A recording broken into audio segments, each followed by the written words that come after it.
Bharat 24 update, प्रत्येक बातमी आपल्यापर्यंत। नमस्कार, मी प्रियंका आणि आपण पाहत आहे भारत 24 अपडेट न्यूज।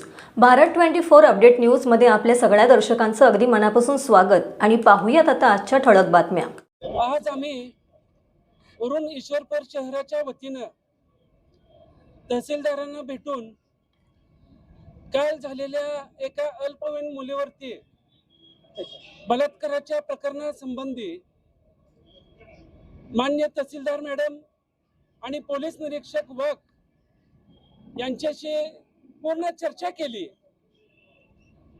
आणि जी कालची घटना ही या शहराला कायमा फासणारी ही जी घटना आहे ह्याची जाणीव संपूर्ण महाराष्ट्राला करून द्यावी हे आम्ही तहसीलदार आणि पोलीस निरीक्षक सोमनाथ वाघ यांना करून दिलेली आहे। या शहरातील अनेक नागरिक या आवाहन करण्यासाठी तहसीलदारांना आज भेटले आणि ही घटना कशामुळे झाली याची ही सखोल चौकशी व्हावी।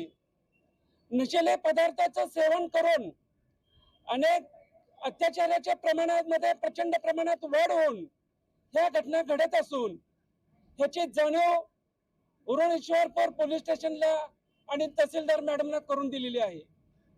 याचा निषेध करण्यासाठी उद्या उरण ईश्वरपूर शहराच्या वतीनं शहर बंदचे आवाहन या शहरातील नागरिकांनी आणि आम्ही सर्वांनी केलेलं आहे।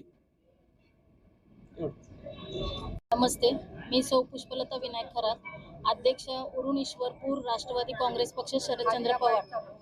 आज जी इस्लामपूर शहरामध्ये जी घटना घडलेली आहे त्याचा पहिल्यांदा मी तीव्र शब्दात निषेध करते। आज आपण बघताय महिला कशा असुरक्षित झालेल्या आहेत। 17 तारखेला सायंकाळच्या 8:30च्या दरम्यान 2 नराधमांनी अतिशय छोट्या अल्पवयीन मुलीवर अत्याचार केले आणि तिला नग्न अवस्थेत सोडून ते पळून गेले। खरं तरी नशेतून झालेली ही घटना आणि अतिशय लाजिरवाणी आणि समाजाला काळीमा फासणारी घटना घडलेली आहे।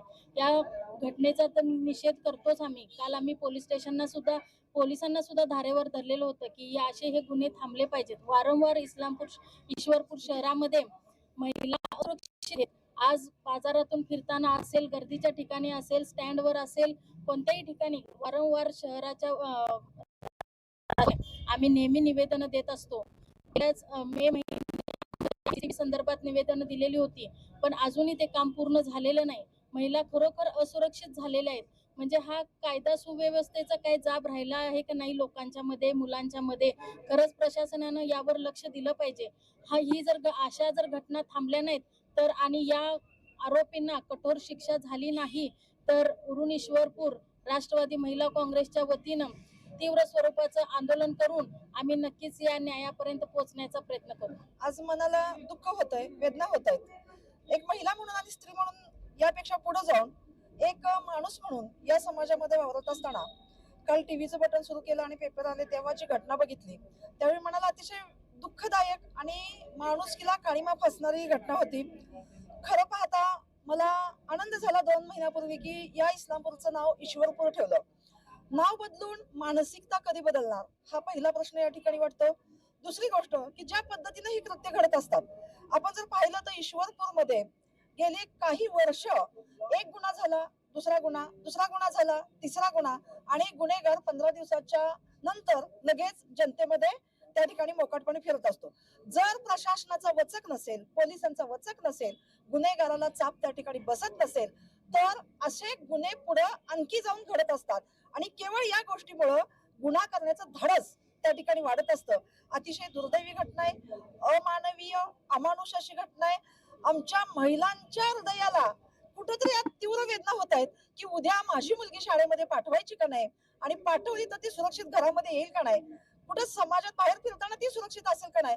हे असं घडत असेल तर पोलिसांचे असेल, प्रशासनाचे असेल आणि समाज म्हणून तुम्हाला सर्वांची असेल ही जबाबदारी जास्त आहे। आमच्या अध्यक्षांनी सांगितल्याप्रमाणे आम्ही फक्त गुन्हा घडल्यानंतर त्या ठिकाणी जागा झालेलो नाही आहोत। 6 महिन्यापूर्वी आम्ही स्वतः जाऊन इस्लामपूरमध्ये अशा ठिकाणी गुन्हेगारीचं प्रमाण कुठं आहे, अशा पद्धतीने मुलींची छेडछाड कुठे केली जाते, कशा प्रकारची वाहनं बंद अवस्थेत एसटी स्टँडवरती आहेत हे स्वतः आम्ही पोलिसांना सांगितलं. त्यावेळी आम्हाला समोरून उत्तर आलं तिथं वाहनं आहेत आणि आम्ही सांगितलं हेही आम्हीच सांगायचं का? मग अशा पद्धतीनं जर समाजाकडे बघण्याची उदासीनता प्रशासनामध्ये असेल तर या लोकशाहीच्या देशामध्ये हे अजिबात चांगलं नाहीये. या घटनेचा आम्ही जिल्हा महिला राष्ट्रवादीच्या वतीनं तमाम माझ्या महिला भगिनींच्या वतीनं या ठिकाणी तीव्र निषेध करतो. पण पुढे जाताना असंही वाटतं की एक सामाजिक जबाबदारी म्हणून, सामाजिक बांधिलकी म्हणून आम्ही प्रशासन आहे, समाज आहे, विविध संघटना आहेत, ही सगळी जरी मागणी करत असेल तेव्हा माझ्या महिला भगिनींना मी तुमच्या चॅनलद्वारे या ठिकाणी संदेश देते की आई म्हणून माझी पहिली जबाबदारी आहे आणि ही जबाबदारी आपण जर घरातून पार पाडायला सुरुवात केली तर काही प्रमाणात का होईना हा समाज, हा देश, हे राज्य, हे शहर बदलण्यासाठी तुमचा आमचा हातभार नक्कीच या ठिकाणी लागेल. यांचा मी तीव्र शब्दात निषेध करते.